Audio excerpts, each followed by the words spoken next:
Nagtataas kami ng boses dahil nagsisinungaling kayo. Nakita mo na ba yung tsura niya? Lahat ng testigo, tinuturo ikaw. Kamusta po mga ka-viral? Latest update tayo ngayon sa kaso ni Nanay LV, ang kasambahay na nabulag dahil di umano sa labis na pamamaltrato ng dating amo sa Mindoro na sina Franz at Jerry Ruiz, na ngayon ay nakakulong na sa Senado habang nag-aantay ng desisyon ng korte. Ikinatuwa naman ngayon ni Nanay LV ang mga nangyayari dahil unti-unti na niyang natatanaw ang hustisya sa labis na ginawa sa kanya. Ipinagpasalamat niya kina Idol Senator Raffy Tulfo at sa lahat ng mga senador na nagnanais na mabigyan siya ng hustisya at nagbigay tulong pinansyal sa kanyang pagsisimula. Bumuhos din ang tulong pinansyal mula sa ating mga kababayan sa loob at labas ng bansa na nagpaabot ng kanilang pagsuporta sa kaawa-awang kasambahay. Ang pamilya Ruiz naman sa ngayon ay nanganganib na maubos ang kanilang ari-arian na ipinundar nila sa mahabang panahon.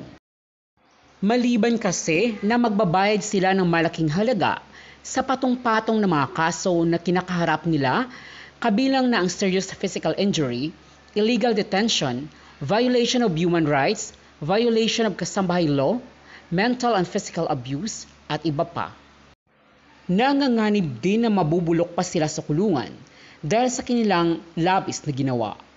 Sa kabila kasi ng pagkaroon nila ng marami at magaling na mga abogado, ay mahihirapan silang makalusot sa kaso dahil sa mga matitibay na ebidensya sa katawan ng biktima at maraming mga witness na magpatotoo sa salaysay ni Nanay LV. Ayon sa mga nakakilala sa pamilya Ruiz sa Mindoro, ay kilala ang kanilang pamilya sa kanilang lugar. At dagdag pa sa isang legit source ay meron di umano silang kapit sa opisyal sa gobyerno sa itaas. Kaya naman ayon sa mga netizens ay malakas ang loob nilang gumawa ng masama sa kanilang kapwa-tao, lalong-lalo na sa kanilang kasambahay na sana ay itinuring nila na kanilang pamilya. Noong mga nangdaang mga araw ay nag-conduct ng background investigation si Senator Idol Raffy Tulfo sa pamilya Ruiz sa Mindoro.